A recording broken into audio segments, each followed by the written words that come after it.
Hello everyone, this is Ashley Jamerson coming to you from Ashley Lambert Realty, and if I look tired, it's because I am. This has been a very busy quarter.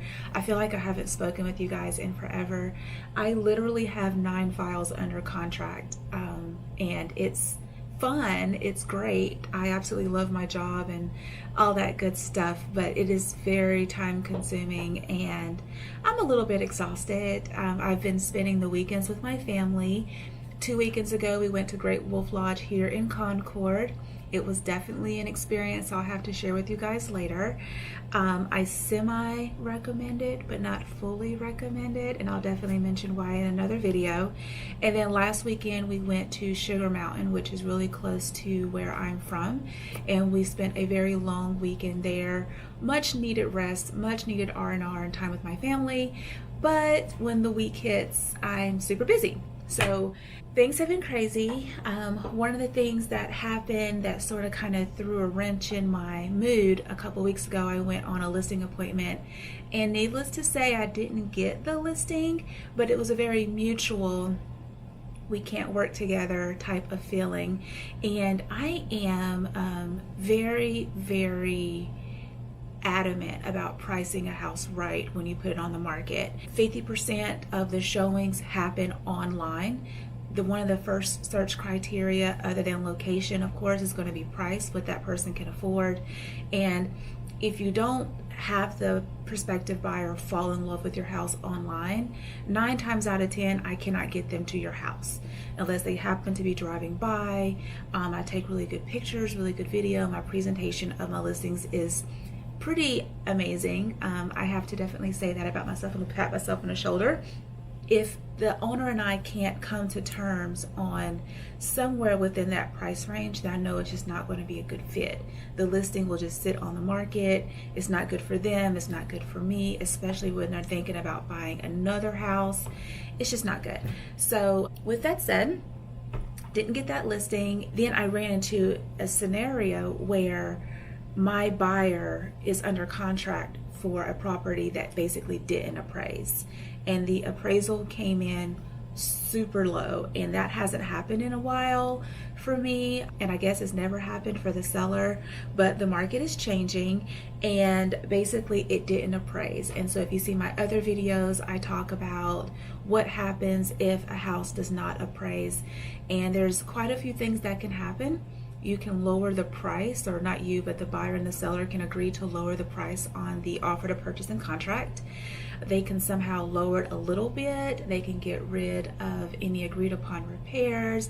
There's lots of things that can happen, or of course the contract could be null and void or terminated. Not really null and void, but terminated. And the buyer, if within that due diligence period, can get their earnest money back, but the due diligence money is non-refundable. So in this situation, we actually lowered the price of the house by a lot. I did not think it was going to work out, to be honest, but it did. Again, when I go on listing appointments, I'm very adamant about the listing price, and I'm always I'm following comparable properties. I know what's in them. I know what your competition is. And when I go on listing appointments, I have the eye of a buyer and how a buyer will perceive that future listing if I get it. Bad appraisal. I'm still working on my awesome renovation project, which is trucking along. It's looking beautiful. I went there yesterday and I just love the master bathroom. It's amazing.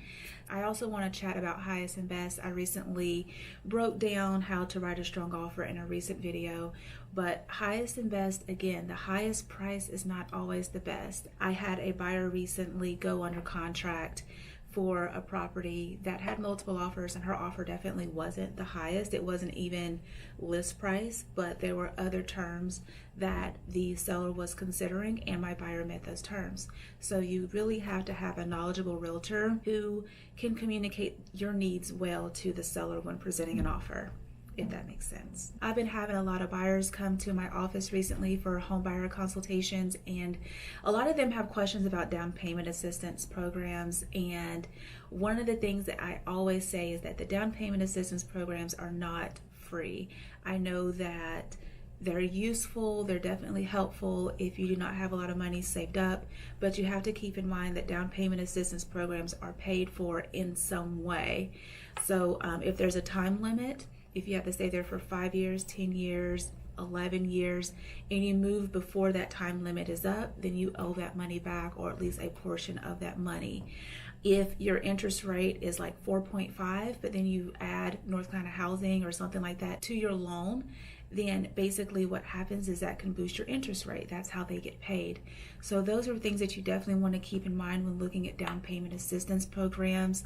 I definitely think that having your own savings for down payment, or getting a gift from a family member, a gift, not a loan, but a gift from a family member, is the best bet to go, because you can get a lower interest rate and you don't have to worry about all of these other factors that you can't control, like if you grow out of your home, if you get separated or divorced, if you get relocated because of your job.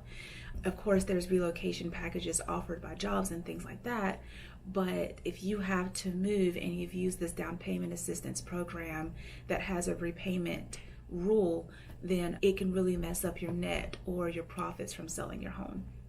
That's definitely something I go over with during my listing appointments, simply because it's just really, really important to know before you sign on the dotted line. Home inspections, like I said, I have like 9 files going on right now, so I'm running into like a lot of different hurdles, but home inspections are very interesting.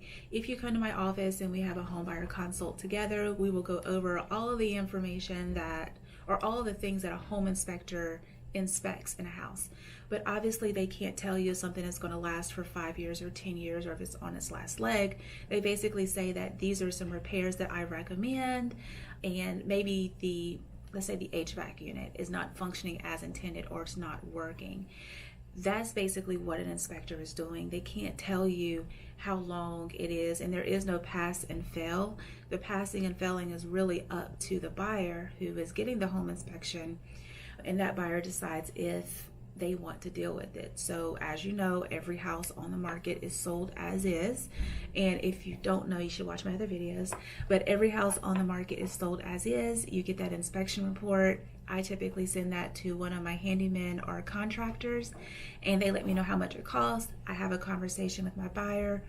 We present that due diligence repair and request document, knowing that the seller can say no to all of it, no to some of it, get a credit. The list can go on to the options that are out there, but home inspections have been tricky, as well as appraisals, as well as repairs, as well as sellers moving out. That's been another thing that's been popping up a lot lately for my buyers. So they find a house and they typically want to move in 30 to 45 days, and they find out that the seller is having a really hard time in the seller's market finding their next house, or maybe their next house is not complete because they're possibly building. That's obviously part of the contract, but all of the other things you're negotiating in the contract, you're also negotiating a seller possession after closing document, which is like another 2 pages added to the 13-page addendum, or the 13-page contract. So it's just been interesting, finding the win-win, keeping sane, getting rested. It's been fun. But if you have a specific real estate question, whether you're buying, selling, or investing in the Charlotte or surrounding areas, definitely reach out to me. I have become a well of knowledge, it seems, when it comes to navigating this real estate market, and I would love to help you navigate this real estate market as well. All my contact information will be below, and I look forward to talking to you soon. Bye.